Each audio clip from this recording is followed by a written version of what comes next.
Hi, welcome to mummy and me ഐറാപ്പി.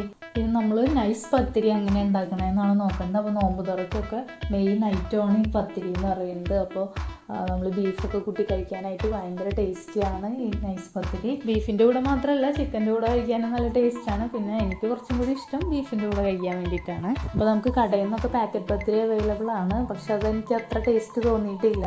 എന്താണെന്ന് വെച്ചിട്ടുണ്ടെങ്കിൽ അത് കുറച്ച് ഡ്രൈ ആയിട്ടാണ് ഫീൽ ചെയ്യാറ്. അപ്പോൾ കഴിക്കുമ്പോൾ ഒരു പേപ്പർ കഴിക്കുന്ന പോലെ ഫീൽ ചെയ്യാറ്. അപ്പോൾ നമ്മൾ വീട്ടിലുണ്ടാക്കുന്ന ടേസ്റ്റ് എന്തായാലും കടയിൽ നിന്ന് അങ്ങനെ കിട്ടാറില്ല. അപ്പോൾ നമുക്ക് പെട്ടെന്ന് തന്നെ വളരെ സിമ്പിളായി എങ്ങനെയാണ് നൈസ് പത്തിരി ഉണ്ടാക്കുന്നതെന്ന് നോക്കാം. അപ്പോൾ പത്തിരി ഉണ്ടാക്കാൻ വേണ്ടിയിട്ട് ഫസ്റ്റ് തന്നെ നമ്മൾ ചെയ്യാൻ പോകുന്നത് വെള്ളം തിളപ്പിക്കുക എന്നുള്ളതാണ്. അപ്പോൾ കുറച്ച് ഉപ്പ് ഇട്ടിട്ട് വെള്ളം നന്നായിട്ട് തിളപ്പിക്കുക. അപ്പോൾ ഞാനിവിടെ എടുക്കാൻ ഉദ്ദേശിക്കുന്നത് 3 കപ്പ് അരിപ്പൊടിയാണ്. അപ്പോൾ അതിന് 3 കപ്പ് വെള്ളമാണ് ഈ തിളപ്പിച്ചുകൊണ്ടിരിക്കുന്നത്. അപ്പോൾ ഓരോരുത്തരുടെ പൊടി അനുസരിച്ച് വെള്ളത്തിൻ്റെ അളവിൽ ചെറിയ വ്യത്യാസം ഉണ്ടാവും. അപ്പോൾ നിങ്ങളുടെ പൊടിയുടെ ഒരു നനവനുസരിച്ച് എത്ര വെള്ളം എന്ന് വെച്ചിട്ടുണ്ടെങ്കിൽ നിങ്ങൾ യൂസ് ചെയ്യുക. അടുത്തായിട്ട് നമ്മൾ ചെയ്യാൻ പോകുന്നത് ഈ വെള്ളം തിളച്ച് കഴിഞ്ഞിട്ടുണ്ടെങ്കിൽ അതിലോട്ട് നമ്മൾ എടുത്ത് വെച്ചിരിക്കുന്ന അരിപ്പൊടി ഇടുക എന്നുള്ളതാണ്. അപ്പോൾ അരിപ്പൊടി ഇട്ടിട്ട് നന്നായിട്ട് വാട്ടാണ് ചെയ്യുന്നത്. അപ്പോൾ പൊടി വാട്ടണ ഈ ഒരു സ്റ്റേജ് ഭയങ്കര ഇമ്പോർട്ടൻ്റ് ആണ് ഇതിൽ. അപ്പോൾ പൊടി ഇങ്ങനെ അതിലോട്ട് ഇട്ടിട്ട് നന്നായിട്ട് ഇളക്കിക്കൊണ്ടിരിക്കുക. അപ്പോൾ അതിന് വേണ്ടിയിട്ട് ഏതെങ്കിലും നല്ല കട്ടിയുള്ള വലിയ കയ്യിലുണ്ടെങ്കിൽ അതിൻ്റെ ബാക്ക് സൈഡ് വെച്ചിട്ട് നമുക്ക് ഇങ്ങനെ ഇളക്കി കൊടുക്കാം നന്നായിട്ട്. എന്നിട്ട് നമ്മൾ സ്റ്റൗ ഓഫ് ചെയ്തിട്ട് ഇതുപോലെ പരന്നൊരു പാത്രത്തിലോട്ട് പൊടി ഇട്ട് കൊടുക്കുകയാണ്. അപ്പോൾ ഇതിൻ്റെ നനവ് എന്ന് പറയുന്നത് ഇതായത് ഇപ്പോൾ കണ്ടോ, നല്ല സോഫ്റ്റ് ആണ്, എന്നാൽ കൈ മുട്ടുന്നൊന്നുമില്ല. അപ്പോൾ നനവ് പാകമായിട്ടുണ്ട്. ഇനി നമ്മൾ ചെയ്യേണ്ടത് ആ ചൂടോട് കൂടി തന്നെ പൊടി നന്നായിട്ട് കുഴച്ചെടുക്കുക എന്നുള്ളതാണ്. അപ്പോൾ ഇതിന് നന്നായിട്ട് കുഴയ്ക്കുകയും വേണം, നനവും ഓക്കെ ആയിരിക്കണം. ഈ 2 കാര്യങ്ങൾ ശ്രദ്ധിച്ചിട്ടുണ്ടെങ്കിൽ പത്തിരി നല്ല പെർഫെക്റ്റ് ആയിട്ട് നമുക്ക് കിട്ടും. അപ്പോൾ നമ്മൾ നന്നായിട്ട് കുഴയ്ക്കണം. ഇതിപ്പോൾ ചൂടുള്ളത് കൊണ്ടാണ് ഇടയ്ക്കെടുത്ത് എറിയണ പോലെ തോന്നുന്നത്.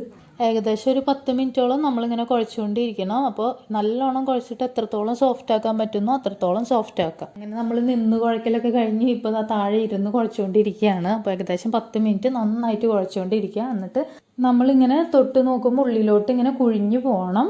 അപ്പോൾ അത്രയ്ക്കും സോഫ്റ്റ് ആയിട്ട് വേണം നമ്മളിത് കുഴച്ചെടുക്കാനായിട്ട്. പിന്നെ വേണമെന്നുണ്ടെങ്കിൽ ഒരു സ്പൂൺ വെളിച്ചെണ്ണ എടുത്ത് തൂവി കൊടുത്തിട്ടൊന്ന് കുഴച്ചെടുക്കുക. അല്ലാന്നുണ്ടെങ്കിൽ നേരത്തെ നമ്മൾ വെള്ളം തിളപ്പിച്ചല്ലോ, അപ്പോൾ ഒന്ന് വേണമെങ്കിൽ അതിലൊരു സ്പൂൺ വെളിച്ചെണ്ണ ഒഴിച്ച് കൊടുത്താലും മതിയാവും. ഇനി നമ്മൾ കുഴച്ച് വെച്ചിട്ടുള്ള ആ പൊടിയുടെ ഓരോ പോർഷൻസ് എടുത്ത് മാറ്റി അതിൽ നിന്ന് നമ്മൾ ബോൾസ് ഉണ്ടാക്കാൻ പോകണമാണ്. ചപ്പാത്തിക്കൊക്കെ ബോൾസ് ഉണ്ടാക്കുന്ന പോലെ. അങ്ങനെ നമ്മളിതാ ഇവിടെ എല്ലാ ബോൾസ് ഉണ്ടാക്കി കഴിഞ്ഞിട്ടുണ്ട്. ഇനി നമുക്ക് വേണ്ടത് ഇതുപോലത്തെ ഒരു പത്തിരി പ്രസ്സാണ്. ഇതിൽ വെച്ചിട്ടാണ് നമ്മൾ ബോൾസൊക്കെ പരത്തിയെടുക്കേണ്ടത്. അപ്പോൾ നമ്മൾ ഇതിലൊരു ബോൾ എടുത്ത് വെക്കുക, എന്നിട്ട് ഇത് അടച്ചിട്ട് ഇങ്ങനെ ഒന്ന് പ്രസ് ചെയ്ത് കൊടുക്കുക. അപ്പോൾ നമുക്ക് നൈസായിട്ട് ആ ബോൾ പരന്നിട്ട് കിട്ടും.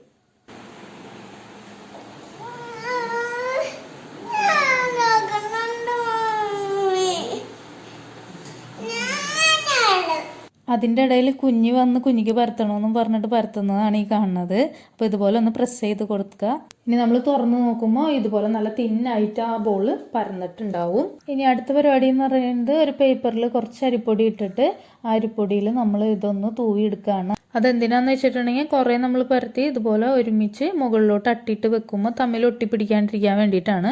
അപ്പോൾ അധികം അരിപ്പൊടി ഇടരുത്. അധികം ഇട്ടിട്ടുണ്ടെങ്കിൽ നമ്മൾ പെട്ടെന്ന് ചുട്ടെടുക്കുമ്പോൾ കരിഞ്ഞ് പിടിക്കാൻ ചാൻസ് ഉണ്ട്.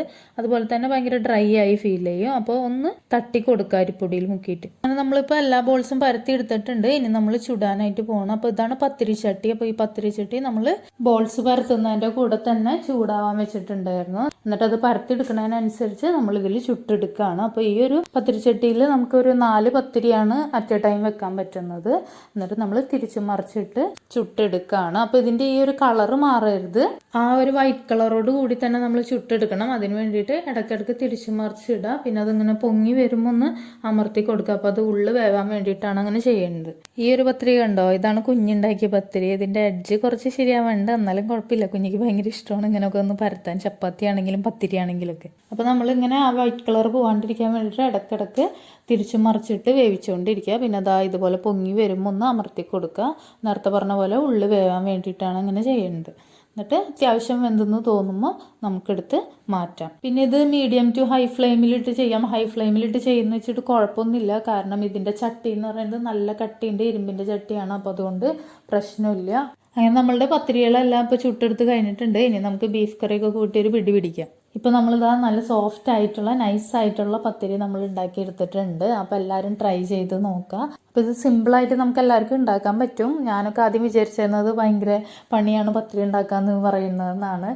പക്ഷേ ഇത് ചെയ്ത് നോക്കിയപ്പോഴാണ് അത്ര ബുദ്ധിമുട്ടൊന്നുമില്ല. നമ്മളാകെ 2 കാര്യം ശ്രദ്ധിച്ചാൽ മതി. വെള്ളത്തിൽ ആദ്യം തന്നെ പൊടി വാട്ടുന്നത്, അതിൻ്റെ നനവ്, പിന്നെ രണ്ടാമത്തെ കാര്യം നന്നായിട്ട് സോഫ്റ്റായി കുഴച്ചെടുക്കുക എന്നുള്ളതാണ്. ഈ 2 കാര്യങ്ങൾ ചെയ്തിട്ടുണ്ടെങ്കിൽ നമുക്ക് നല്ല പെർഫെക്റ്റ് ആയിട്ടുള്ള നൈസ് പത്തിരി ഉണ്ടാക്കിയെടുക്കാനായിട്ട് പറ്റും. നല്ല ടേസ്റ്റിയാണ്, നല്ല സോഫ്റ്റാണ്. കടയിൽ നിന്ന് വാങ്ങണ പോലെ അല്ലാന്ന് ഞാൻ നേരത്തെ പറഞ്ഞു. നല്ല ടേസ്റ്റി ആയിരിക്കും ഈ ഒരു പത്തിരി. നിങ്ങൾ അത് രണ്ടും കഴിച്ച് നോക്കിയിട്ടുണ്ടെങ്കിൽ അറിയാൻ പറ്റും അതിൻ്റെ ഡിഫറൻസ്. ഓക്കെ, അപ്പോൾ ഇത്രേ ഉള്ളൂ ഇന്നത്തെ വീഡിയോ. അപ്പോൾ എല്ലാവരും ട്രൈ ചെയ്ത് നോക്കുക. അപ്പോൾ ഈ ഒരു വീഡിയോ നിങ്ങൾക്ക് ഇഷ്ടപ്പെട്ടിട്ടുണ്ടെങ്കിൽ ലൈക്ക് ചെയ്യുക, ഇല്ലെങ്കിൽ ഡിസ്ലൈക്ക് ചെയ്യുക. ഞങ്ങളിടുന്ന കൂടുതൽ വീഡിയോസ് കിട്ടാനായിട്ട് സബ്സ്ക്രൈബ് ചെയ്യുക. തൊട്ടപ്പുറത്തുള്ള ബെല്ലൈക്കൺ പ്രസ് ചെയ്ത് ഓൾ ക്ലിക്ക് ചെയ്യുക. നിങ്ങളുടെ കമൻറ്റ്സ് അറിയിക്കുക. Okay, thank